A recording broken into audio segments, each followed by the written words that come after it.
Right, welcome to the stream. Make sure that you hit the like button and then make sure you hit the subscribe button if and only if you haven't already. And then make sure that you hit the bell twice. Now, let's get started. Alright, so it's a little difficult to understand the dark side of any aspect of human nature.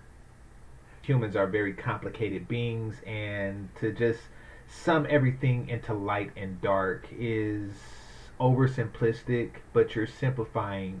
It's meant to be because you're simplifying a very complicated thing, so I get that. So, in order to do this, I'm going to use Star Wars as an analogy. Now, I know many of you don't really and haven't seen it, but I'll break it down right quick. Really, all you need to know about the Star Wars universe is that some people have special powers called the Force. And the Force itself has two aspects, light and dark. And those that wield the light side are called the Jedi, and they seek to protect the galaxy, while those who wield the dark side are called Sith, and they use the Force to control it, to manipulate it, to rule over it, to create a tyranny, whatever. They use it for their own personal gain and gratification. So, Sith the dark side, and Jedi the light side. Jedi wants to protect and help the galaxy grow and prosper, and the Sith wants to control it to whatever ends they have. Femininity is like the Force in the sense that it's a special power. It's a special power that many females have in various quantities. Now, if they want to use the light side of femininity, they can create happy, healthy families, communities by extension. Or they can use the dark side and, I don't know, control their mate, get a bunch of bags and shit, live their best life, etc., etc., etc., whatever their fancy tells them that they want at that particular moment in time. But it's basically to a personal gain, not to the gain of those around them. That would be the dark side of femininity, much like the dark side of the Force. So, it seems simple and straightforward, and many of you would probably say I could just end the video there because I've given an explanation of what dark femininity is. But things are rarely that simple and straightforward. So I'm going to really break it down in the next couple of minutes. So, recently came across a video that teaches women how to tap into their dark femininity. They broke it down to four parts, ideas, tactics to use their dark femininity. So, what I'm going to do for you fellas is I'm going to alert you to look for these particular tactics in your own personal life so you don't fall victim to dark femininity. All right, so tapping into dark femininity. The first one, play with desire, are really, it's several subsets of that. So the four things are the subsets of that. It was kind of all over the place. Anyway, flirting is a part of dark femininity, so she says. Now, flirting is really just a part of femininity, but I'm gonna get to that in the end. Underneath that, it says, if you flirt to get your way, it's dark femininity. So, I'm going to paint a scenario for you. Say you are a woman is about to get a ticket, a speeding ticket, a moving violation. She missed a stop sign, she ran a red light, something like that. But she's about to get a ticket, and she flirts a little bit with the cop, and she doesn't get a ticket after that. According to her definition, that is dark femininity. Now, the problem with that is I wouldn't even classify that as dark femininity simply because you're using your femininity to protect yourself against an aggressive act. Someone attempting to get money from you, because of a ticket or what have you, is an act of aggression.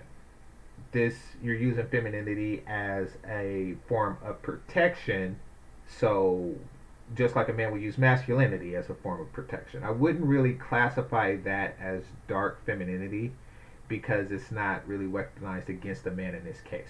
Now, the reason why I'm saying that, and the reason why I'm lightweight defending this particular action, is because what the author of this is attempting to do is she's attempting to say that dark femininity, that we all use it. And when I say we, I'm talking about women and womankind, or that they all use it.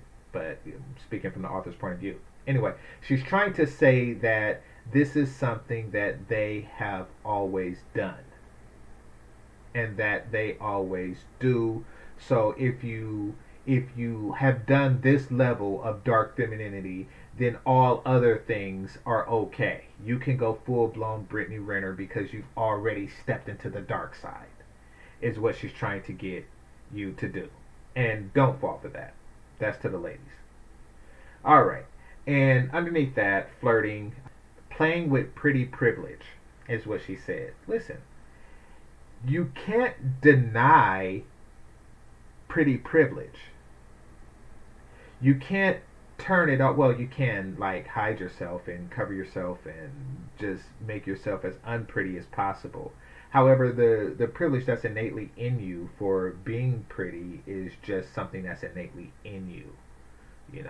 So once again, that really wouldn't be considered dark femininity unless you're using your looks to nefarious ends, which she doesn't mention that. So right now it does seem like, and this is under the category of tapping into your dark femininity, she wants the women, her audience, she wants them to just take a little bit.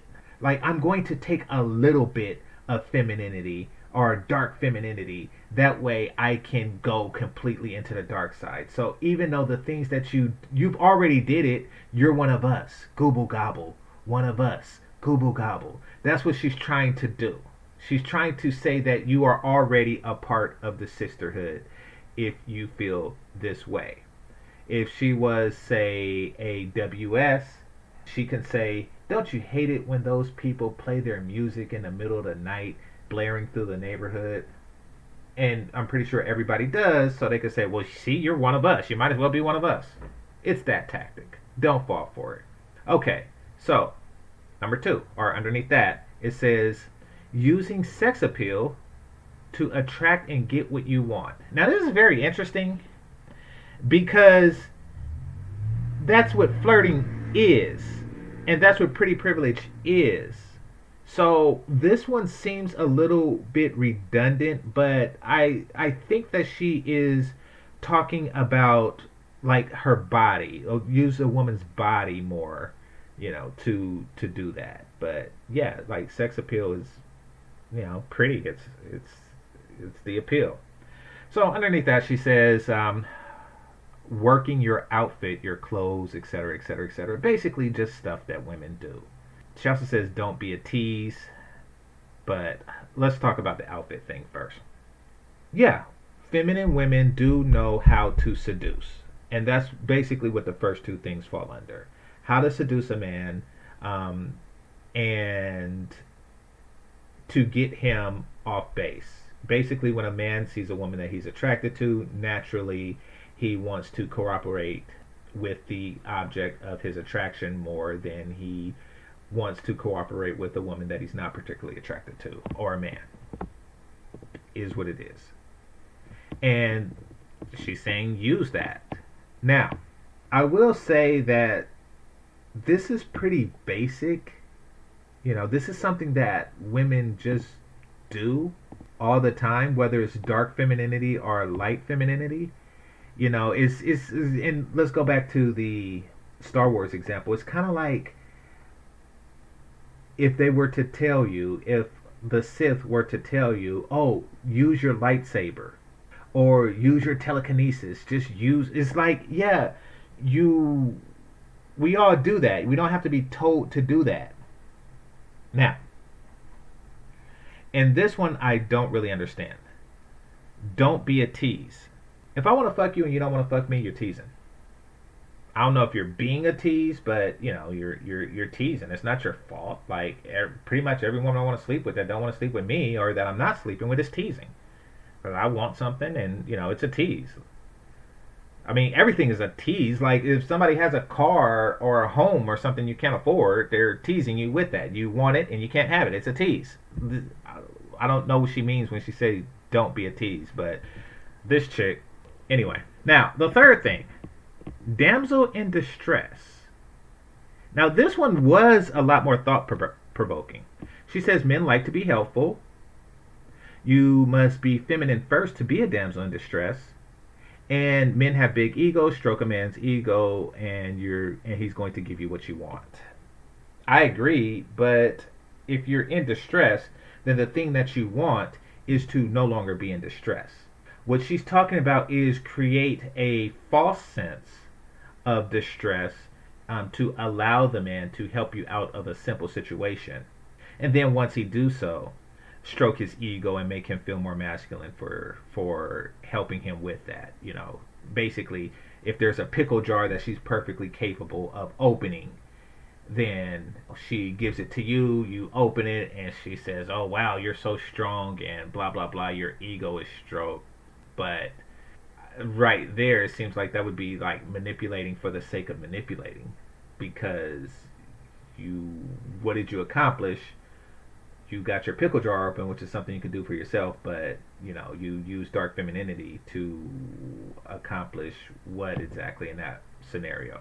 Now, I will say this. I'm not going to say that's a complete loss, because it's an attempt to make you more endeared to her. And I think that's what she's going at. This is to, you're more endeared to her, and that way she can use these tactics to control you further. Fellas, watch out for that. Okay, so next. So this is the first three word to get you to tap into your dark femininity. And by you, I'm talking to the ladies. Then she concludes with the positives about dark femininity. And she says, in order to not be a pushover, you have to tap into your dark femininity. Very interesting. So in order to not be a pushover, you have to pretend to be in distress from time to time. You have to use your sex appeal, your outfits, and to get what you want from a guy and not tease him. You have to play with your pretty privilege. Like, I don't get how any of this is protecting you or making you not a pushover. It's to help you get what you want is another aspect that she says, positive aspects of it. Okay, I guess it depends on what you want. You see, here's the thing about power. Power is a means, it's not an end. Meaning you want power, you want the ability to control your mate, but to what end? And that's something that, Sith Lords and really pretty much anybody struggles with. People seek power for the sake of power, not really asking why. And that's why dark feminists or dark femininity gurus or, Sith bitches or whatever you want to call them, they gripe with that because they're just doing it just cuz, and I don't think that they know it. And then she goes on to say, I've been a damsel in distress on purpose, which, okay, yeah. So I think many damsels in distress are. They just get a kick out of that. All right. So I'm going to conclude by saying this. Dark femininity is just like light femininity. In fact, it really is the same thing, much like the Force. The only minor difference is the person that uses it. So basically, dark femininity is just femininity as it's attached to a woman with a nefarious goal, a woman with a malicious goal. Same with the Force. It's really the same powers. It's just if the person who wields it changes, or if they have dark desires, then it's used in that way. The Force is the same. It's the wielder that's changed. That's it. It's weaponized femininity for the desire of the person who is using it, not the desire of all of those who receives it or is a part of it. This is GameChanger 00100. Game over. Peace.